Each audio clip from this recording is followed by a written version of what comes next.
हाँ जी, so Indian polity कर रहे थे। इंडियन पॉलिटी मैंने बताया कि ये मेरे हैंड रिटन नोट्स हैं, मैंने लक्ष्मीकांत से और प्लस में कुछ घटना चक्र और कुछ और भी सोर्सेज जो है उनसे बनाया। Means these are very comprehensive notes. Even if you have read once Laxmikanth then it is going to work for you. Chapter है second, making of Indian constitution. Factual है, आपको पता है। तो बेसिकली इसमें इंफॉर्मेशन ज़्यादा है, तो information I will just skim through all these things. तो सबसे पहले कॉन्स्टिट्यूशन की डिमांड स्वराज पार्टी ने की थी, ठीक है। कॉन्स्टिट्यूंट असेंबली की डिमांड की थी एम एन रॉय ने 1934 में। 1935 में की थी कांग्रेस ने। 1938 में नेहरू जी बोलते हैं हमको कॉन्स्टिट्यूशन तो चाहिए but without outer interference. Plus में वो बोलते हैं कि अडल्ट फ्रेंचाइज के बेसिस पे कॉन्स्टिट्यूंट असेंबली का वो होना चाहिए। अडल्ट फ्रेंचाइज जो है हमने देखा था 18+ जो वोट करता है, ठीक है। उसके बाद में 1940 में जो अगस्त ऑफर आता है, फाइनली ब्रिटिशर्स एक्सेप्ट करते हैं कि हाँ चलो हम बनाएंगे कॉन्स्टिट्यूशन, मतलब हम बनाने देंगे, नॉट बनाएंगे। तो अगस्त ऑफर आता है 1940 में। अगस्त ऑफर को अप्लाई करने के लिए 1942 में क्रिप्स मिशन आता है, सर स्टेफर्ड क्रिप्स लेके आता है, इंडिया में आता है। और मतलब वो बोलते हैं कि वर्ल्ड वॉर के बाद में जो है we will allow Indians to make constitution, will support kind of thing, ठीक है। उसके बाद में क्रिप्स मिशन जो होता है ना, उसमें एक और बात होती है, इंडिया को डोमिनियन स्टेटस देने की बात होती है। तो अभी हम लोगों ने इतना स्ट्रगल किया, फ्रीडम फाइटर्स ने इतना स्ट्रगल किया, तो अभी they are not satisfied with this dominion status, they want full independence, right. So हाँ, तो याद रखना maximum of parties they rejected it including Muslim League. Mahatma Gandhi ने इनको पोस्ट डेटेड चेक बोला था, याद रख लेना। मुस्लिम लीग ने क्यों डिमांड को रिजेक्ट किया, क्योंकि वो अभी सेपरेट कॉन्स्टिट्यूशन और सेपरेट स्टेट का डिमांड कर रहे थे, राइट। सो हाँ, तो they also rejected. Finally cabinet mission आता है, कब आता है? 1946 में आता है। इसमें क्या होता है, वैसे मुस्लिम लीग जो अभी देखा था ना क्रिप्स मिशन में कि वो सेपरेट स्टेट का डिमांड, सेपरेट कॉन्स्टिट्यूशन का डिमांड, बट यहाँ पे ब्रिटिशर्स लोग इसको मना लेते हैं। तो फाइनली ये अपना कैबिनेट मिशन आता है। तो इसमें 3 मेंबर्स होते हैं, पैथिक लॉरेंस होते हैं, स्टेफर्ड क्रिप्स होते हैं, एवी अलेक्जेंडर होते हैं, ये क्रिप्स मिशन वाले, ठीक है। तो फिर ये कैबिनेट मिशन आता है। तो पहले देखा अगस्त ऑफर देखा हमने, कब? 40 में, 42 में, 46 में August offer, Cripps mission, cabinet mission, ठीक है, ओके। उसके बाद में जो है ये अभी इसमें कॉन्स्टिट्यूंट असेंबली का इलेक्शन होता है। ये अपना नवंबर 1946 को ये कॉन्स्टिट्यूट होती है और इसमें इतने मेंबर्स होते हैं, नॉट इम्पोर्टेंट। फिर भी 389 टू 96 एंड 93 प्रिंसली स्टेट्स होंगे, नॉट इम्पोर्टेंट। उसके बाद में जो है अपना मतलब कि अपना इसमें जो सीट का एलोकेशन होता है ना, पॉपुलेशन के हिसाब से होता है, ये चीज़ ध्यान में रखना। 1 मिलियन इक्वल्स टू 1 सीट, तो पॉपुलेशन के हिसाब से होता है। बट एक एक्सेप्शन क्या है कि जो चीफ कमिश्नर्स प्रोविंस है उसमें 4 सीट्स जो है वो रिजर्वेशन के तौर पे, इसको ऐसे मान लो चीफ कमिश्नर्स प्रोविंस जो है आज का यूटी मान लो, यूटी, तो उसको उसमें जो है 4 सीट्स जो है रिजर्व होती थी, ठीक है। 3 इसमें कम्युनिटीज़ थी, मुस्लिम, सिख एंड जनरल, ये 3 थी। और मुस्लिम जो मुस्लिम को वोट करेगा, हिंदूज़ को वोट करेगा, ओके। और जो कॉन्स्टिट्यूंट असेंबली का जो इलेक्शन हुआ था वो क्या इनडायरेक्टली हुआ था। इनडायरेक्टली मतलब कि जो लेजिस्लेटिव असेंबलीज के इलेक्टेड मेंबर्स थे वही लोग इनको वोट करते थे, जैसे आज प्रेसिडेंट के केस में होता है। सो प्रोपोर्शनल रिप्रेजेंटेशन था, सिंगल ट्रांसफरेबल वोट था, इनडायरेक्ट था और कोई अडल्ट फ्रेंचाइज नहीं था। ये चीज़ ध्यान में रखना, there was no adult franchise, okay, ठीक है। तो ये पार्शली इलेक्टेड था, पार्शली नॉमिनेटेड था। इलेक्टेड कहाँ था? स्टेट्स, मतलब जो ब्रिटिश प्रोविंस जो था वहाँ पे इलेक्टेड था। और जो प्रिंसली स्टेट्स जो थे वहाँ पे जो हेड होता था वो उनको नॉमिनेट करता था, फाइन। उसके बाद में मेंबर जो थे वो इनडायरेक्टली इलेक्टेड बाई, ठीक है, ये मैंने बता दिया। इलेक्शन जो था ये जुलाई अगस्त 1946 में हुआ था। ये नॉट इम्पोर्टेंट, ठीक है। और ये 93 एलोकेट जो हुआ था ना प्रिंसली स्टेट्स को, तो वो उसने ज्वाइन नहीं किया था क्योंकि वो प्रिंसली स्टेट्स जो मतलब उनको उनके पावर वगैरह छिन जाती, सोवरेनिटी उनकी, मतलब उनके हिसाब से उनकी सोवरेनिटी, सो उनका मतलब थ्रेट था उसको, तो दे स्टेड अवे, ओके। उसके बाद में जो था अपना जो कॉन्स्टिट्यूंट असेंबली था उसमें जो रिप्रेजेंटेटिव्स थे वो सारे सेक्शन ऑफ द सोसाइटी से थे। हिंदू थे, मुस्लिम थे, सिख थे, Anglo Indian, ST SC, woman, सब। वुमन कितनी थी? 15 थी, 15 वुमेन्स और देयर, तो मतलब लगभग सारे जितने भी हम लोग जानते हैं वो सब कॉन्स्टिट्यूंट असेंबली के पार्ट थे, लेकिन महात्मा गांधी नहीं थे और जिन्ना नहीं था। ओके। फर्स्ट मीटिंग होती है अपनी 9 दिसंबर 1946 को। 211 मेंबर्स होते हैं। मुस्लिम लीग जो उसको बॉयकॉट करती है। मुस्लिम लीग क्यों करती है अभी वो सेपरेट डिमांड, मतलब जो एक्सेप्ट तो जो वो तो क्रिप्स वो कैबिनेट मिशन तो आ जाता है, वहाँ पे सब सही हो जाता है, बट जैसे मीटिंग होती है तो मुस्लिम लीग उसको बॉयकॉट कर देती है। फाइन। जो अपना फर्स्ट मीटिंग में जो सच्चिदानंद सिन्हा जो उनको फ्रेंच प्रैक्टिस के हिसाब से, मतलब जो एल्डेस्ट होता है तो उसके हिसाब से उनको वो बनाया जाता है प्रेसिडेंट। बस इसमें ये ध्यान रखना कि डेप्यूटी चेयरमैन कौन होते हैं, तो फ्रैंक एंथनी होते हैं। ओके, ये चीज़ थोड़ा देख लेना। फ्रैंक एंथनी जो ये लक्ष्मीकांत में नहीं है शायद। उसके बाद में जो सेकंड मीटिंग होती है उसमें प्रेसिडेंट बनते हैं राजेंद्र प्रसाद, वाइस प्रेसिडेंट बनते हैं एच सी मुखर्जी, और कॉन्स्टिट्यूशनल एडवाइजर बनते हैं B N Rao. Okay. J P Kripalani जो है वो इनको रिकमांड करते हैं राजेंद्र प्रसाद को, तो रिकमांड कौन करता है, जे पी कृपलानी करता है। ओके। उसके बाद में third meeting objective resolution Nehru ji लेके आए थे। ये fundamentals and philosophy of the constitution laid down करता है। अडोप्ट कब किया था, 24 जनवरी 1947 को किया था, याद रखना। एक मिनट। ओके। और ठीक है। तो ये एक same as it is format में नहीं किया था, ये कुछ मॉडिफिकेशन करके फिर एक्सेप्ट किया था। ठीक है।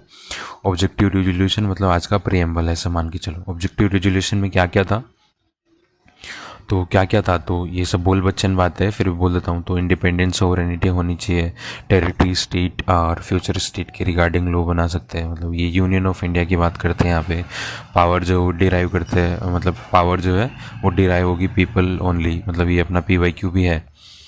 ठीक है। उसके बाद में जस्टिस के तीनों टाइप जस्टिस होगा इंडिया, मतलब कॉन्स्टिट्यूशन में क्या क्या होगा, सेफ गार्ड होगा माइनॉरिटी का, tribal depress class and all that, और सोवरेन राइट होगा लैंड सी एयर पे। ठीक है।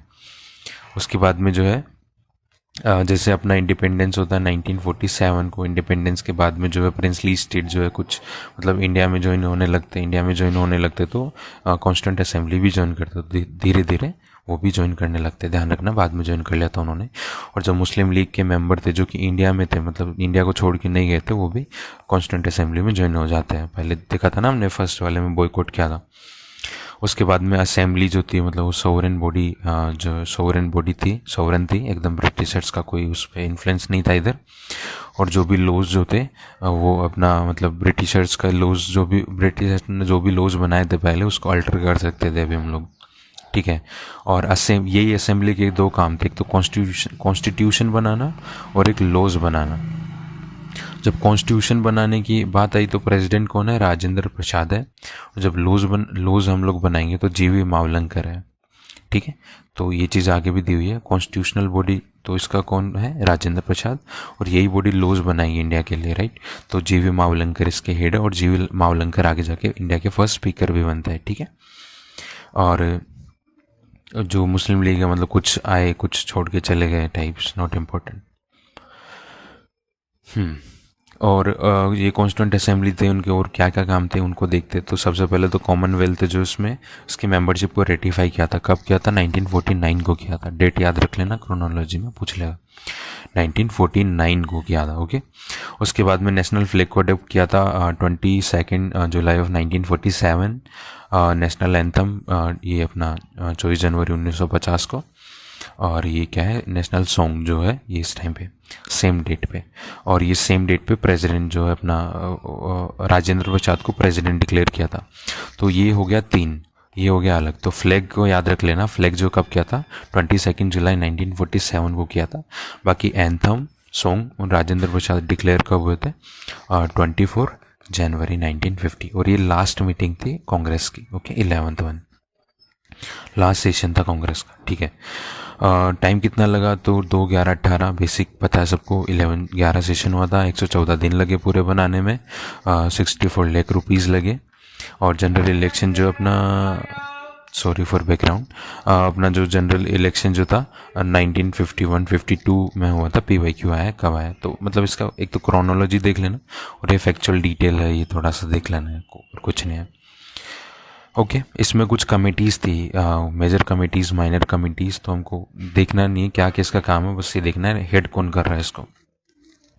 तो जब यूनियन या फिर स्टेट आ रहा है, यूनियन प्लस स्टेट, तो कौन कर रहा है? नेहरू कर रहा है। और जब प्रोविंस आ रहा है तो कौन कर रहे हैं? सरदार पटेल कर रहे हैं। ठीक है, ये देख लेना। तो union power committee, Nehru. Union constitution committee Nehru. Provincial constitution committee, province आ गया सरदार पटेल। ड्राफ्ट कमेटी सबको पता है, ये अपना BR अम्बेडकर। ड्राफ्टिंग कमेटी कब हुई थी? 29 अगस्त को हुई थी। Advisory committee on fundamental right minority in tribal areas. ठीक है, तो ये वाली जो ये मेजर कमेटी थी ये पटेल के अंडर में थी। इसके अंदर सब कमिटीज़ थी। फंडामेंटल राइट सब कमेटी ये JP Kripalani, minorities committee HC Mukherjee, और नॉर्थ ईस्ट ट्राइबल एरिया वाली गोपीनाथ बारदौली। मैं वापस रिपीट कर देता हूँ अच्छे से। यूनियन स्टेट आ रहा है तो नेहरू, नीचे नेहरू एक और है। प्रोविंस आ गया, province constitutional committee Sardar Patel.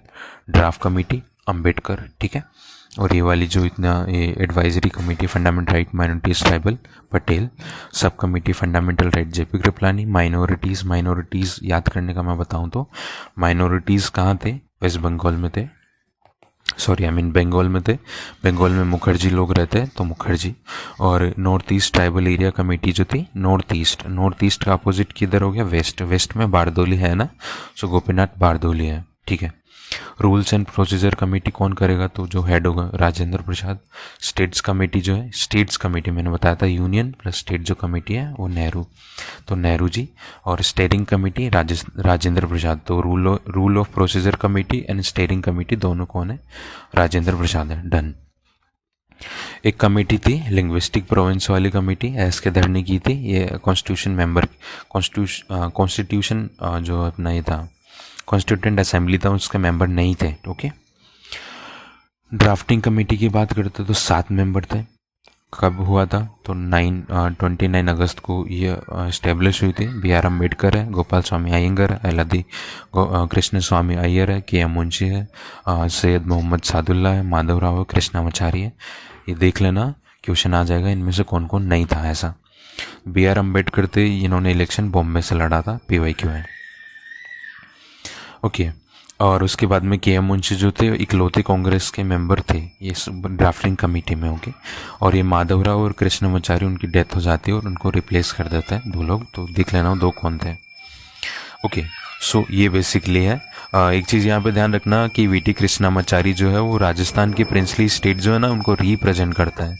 तो उसको याद करने का ऐसे देख लेना, मतलब राजस्थान, मीराबाई, कृष्णामाचारी ऐसा। ओके, उसके बाद में अम्बेडकर को फादर ऑफ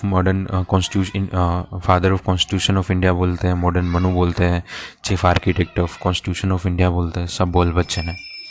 ड्राफ्ट कमेटी कब क्या हुआ था? Not important. कॉन्स्टिट्यूशन जो अडोप्ट कर लिया था 26 नवंबर 1949 को, उस टाइम पे कितने थे?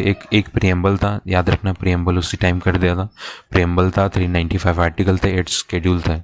ठीक है, वही सारी बोल बच्चन बातें। 26 को हुआ था Lahore session and all that, आपको पता है सब कुछ।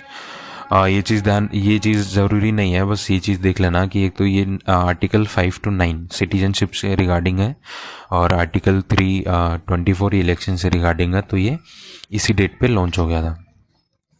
उसके बाद में रिपब्लिक डे हुई 26 जनवरी, पूर्ण स्वराज, लाहौर सेशन 19, कब याद करो? 29। उसके बाद में प्राइवेट काउंसिल ज्यूरिडिक्शन। तो क्या होता था प्राइवेट काउंसिल ज्यूरिडिक्शन? ये वैसा ही होता था जैसा अभी हाई कोर्ट है ना, हाई कोर्ट के डिसीजन से if I am not satisfied तो मैं कहाँ जाऊँगा? मैं सुप्रीम कोर्ट में जाऊँगा। तो इंडिया में जो फेडरल कोर्ट था, अगर मैं फेडरल कोर्ट के डिसीजन से वो सेटिस्फाइड नहीं हूँ तो मैं प्राइवेट काउंसिल में जाऊँगा, जो कि लंदन में थी, ठीक है। तो प्राइवेट काउंसिल क्या थी? मतलब ये अपना वो था highest judiciary body for India, we can say like that. तो ऑफ कोर्स ये अबोलिश कब होगी? वो तभी होगी ना जब सुप्रीम कोर्ट आएगा इंडिया में, राइट। तो जब सुप्रीम कोर्ट स्टेब्लिश हुआ तब तक ये जो अबोलिश नहीं हुई थी, सुप्रीम कोर्ट जैसे आया it abolish. So it was not abolish just after independence या फिर कॉन्स्टिट्यूशन के आते ही। ओके, ध्यान में रखना। ओके, क्रिटिसिज्म की बात करता है, क्रिटिसिज्म ऑफ कॉन्स्टिट्यूंट असेंबली। तो ये सब बोल बच्चन बात है, बट बोल देता हूँ मैं। एक तो भाई रिप्रेजेंटेटिव बॉडी नहीं थी, जो कि थी, हमने देखा था ST SC वुमेन सारी थी। वुमेन कितनी थी याद करो, 15 वुमेन थे, ठीक है, ओके। तो हाँ, तो नॉट ए रिप्रेजेंटेटिव बॉडी क्योंकि डायरेक्टली इलेक्टेड नहीं थी, इनडायरेक्टली थी, ठीक है। सोवरेन बॉडी नहीं है क्योंकि ब्रिटिश ने प्रपोज दिया। मतलब सब कुछ गलत है, बट देख लेना, टाइम कंज्यूमिंग है, इतना टाइम लगा। और अमेरिका में 4 महीने लगे थे, बट इतना कॉन्स्टिट्यूशन मतलब लेंदियस बना है ऑल दैट। तो इतना टाइम लगा। उसके बाद में डोमिनेटेड बाय कांग्रेस, तो वन पार्टी बॉडी इसको बोला जाता था। और लोअर्स एंड पॉलिटिकल डोमिनेशन इसमें था, और डोमिनेटेड बाय हिंदूज। ओके, किसने बोला था ये बोला था विस्काउंट, साइमन ने, लॉर्ड विस्काउंट साइमन, इन्होंने बोला था body of Hindus. Western Churchill ने बोला था इसको कि one major community in India, only one major community in India, ठीक है, चलेगा। और उसके बाद में ये कुछ रिमेनिंग नहीं है, हो गया। उसके बाद में ये इंटरिम गवर्नमेंट बनती है, इंटरिम गवर्नमेंट अनाउंस होती है इस डेट को। UPPCS में PYQ आया था, इसलिए मैंने लिख दिया। ये अनाउंस हुआ था 24 अगस्त को, और 2 सितंबर 1946 को ये बनता है, but not important for UPSC। इसके रिगार्डिंग कुछ फैक्ट है जो कि इंपॉर्टेंट है। सिंबल जो अपना कॉन्स्टिट्यूंट असेंबली, जो इसका सिंबल था एलिफेंट, जो कि सही बात है। और चीफ ड्राफ्टमैन कौन थे, तो SN मुखर्जी थे। कैलीग्राफर प्रेम बिहारी रायजा था। तो कोई कैलीग्राफी मतलब कॉन्स्टिट्यूशन जैसे, इंडियन कॉन्स्टिट्यूशन जैसी कोई चीज़ लिखेगा तो of course that person will be so lovable. So Prem Behari Raizada था। हिंदी कैलीग्राफर कौन थे, वैद्य, तो वसंत कृष्ण वैद्य। और डेकोरेट किसने किया था, तो नंदलाल के अलावा कोई कर ही नहीं सकता है, ठीक है। तो डेकोरेट किसने किया, नंदलाल ने किया। और HVR आयंगर जो थे, सेक्रेटरी ऑफ कॉन्स्टिट्यूंट असेंबली थे। Sorry for my background voice if it's coming, I can do anything about that. Okay, तो एलिफेंट वाला हमने देख लिया, एलिफेंट सिंबल था। ड्राफ्टमैन कौन थे, SN मुखर्जी थे। आयंगर जो थे अपने सेक्रेटरी ऑफ कॉन्स्टिट्यूंट असेंबली थे। बस ये 2 ही चीज़ याद रखनी है।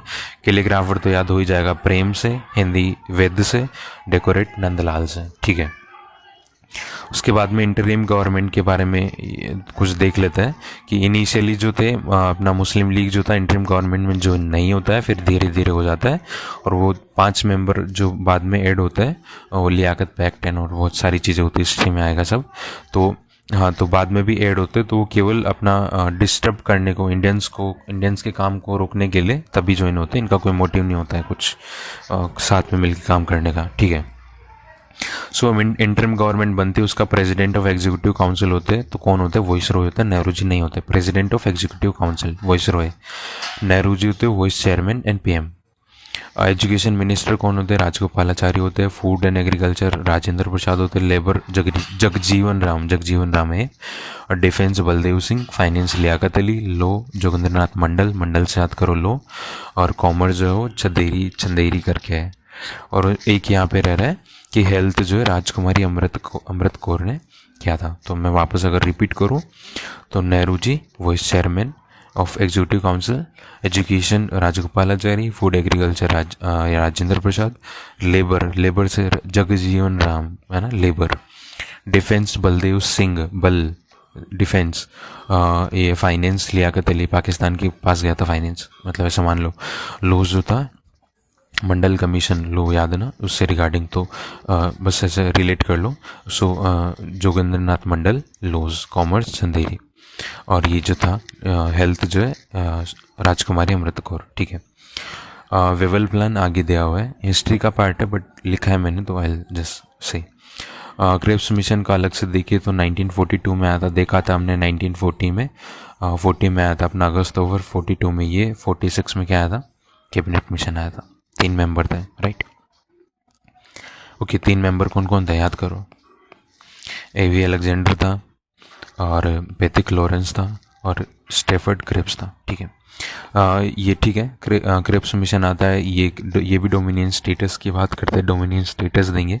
और ये बोलते हैं कि प्रोविंस जो है ना अपना सेपरेट कॉन्स्टिट्यूशन बना सकता है, PYQ है, देख लेना। प्रोविंस जो भी अपना जो प्रिंसली स्टेट्स हैं सॉरी प्रिंसली स्टेट जो है अपना सेपरेट कॉन्स्टिट्यूशन बना सकते हैं। कॉन्स्टिट्यूंट असेंबली इसके हिसाब से बनेगी, और कुछ मतलब वही नॉमिनेट होंगे, कुछ इलेक्टेड होंगे, ये सब डिस्कस कर चुके हैं। नॉमिनेट होंगे प्रिंसली स्टेट में, उनका हेड जो वो नॉमिनेट करेगा, बाकी ये लोग जो इलेक्ट होंगे इनडायरेक्ट, और सिंगल ट्रांसफरेबल वोट, एंड वो 10 लाख पर सीट, वो सारी चीज़ें। एक्सेप्शन जो है वो क्या था, चीफ कमिश्नर्स प्रोविंस जो था वो एक्सेप्शन था, 4 सीट उनको रिजर्व मिलती थी, all that just active recall, ठीक है। उसके बाद में वेवल प्लान हम देखते हैं 1943 में आता है वेवल प्लान। लिन लिथगो इसको लेके आता है, और इसमें वेवल प्लान में प्रपोज क्या किया था कि सारे पोर्टफोलियोज इंडियंस को मिल जाएंगे, डिफेंस को छोड़ के, इवन कि फॉरेन डिपार्टमेंट। तो ये चीज़ इसलिए इम्पोर्टेंट बन जाती है, ये देख के गलत कर देंगे, तो फॉरेन डिपार्टमेंट हमारे हाथ में आ गया था, ऐसा प्रपोजल था बट डिफेंस नहीं था बस केवल। उसके बाद में इक्वल रिप्रेजेंटेशन होगा हिंदूज मुस्लिम का, PYQ है, ठीक है। तो इक्वल रिप्रेजेंटेशन होगा इनका हिंदू मुस्लिम्स का, नहीं, ओके। उसके बाद में ये जो है हाँ, तो इसका एम क्या था? सो इसका एम ये नहीं था कि हिंदू और मुस्लिम को एक बनाना है एंड ऑल दैट, की यूनिटी इसमें लानी है, इक्वल वोट देके, ऐसा कुछ भी एम नहीं था इनका। इनका सिंपल एम था कि अपना जो डेडलॉक बन गया ना कॉन्स्टिट्यूशन का, कि ये बात तो हो गई कि कॉन्स्टिट्यूशन बनाएंगे, अब मुस्लिम लीग बोल रहा है कि हम अलग बनाएंगे, और जो अपना कांग्रेस बोल रहा है कि डिवाइड नहीं करने देंगे, तो वो अटक गया सारा मामला। तो यहाँ पे ब्रिटिशर्स खुद फ्रस्ट्रेट हो गए इसके रिगार्डिंग, तो डेडलॉक को हटाने के लिए वेवल प्लान लेके आया था। नोट यूनाइट हिंदू मुस्लिम, ध्यान रखना, स्टेटमेंट पूछ लेगा कि इसमें जो है हिंदूज और मुस्लिम्स को जो है वो एक इक्वल सीट देने की बात करते हैं, क्योंकि वो यूनाइट करना है हिंदूज एंड मुस्लिम को। ये बात सही, ये बात गलत। 15 वुमेन ने कॉन्स्टिट्यूंट असेंबली में देखा है हमने। First cabinet of free India, तो ये अपना जो फर्स्ट कैबिनेट होता है फ्री इंडिया का, इंटरिम गवर्नमेंट जो होता है। So that's it, this is second chapter, इसके रिगार्डिंग और कुछ भी नहीं है। सो या अब आगे करते हैं बात।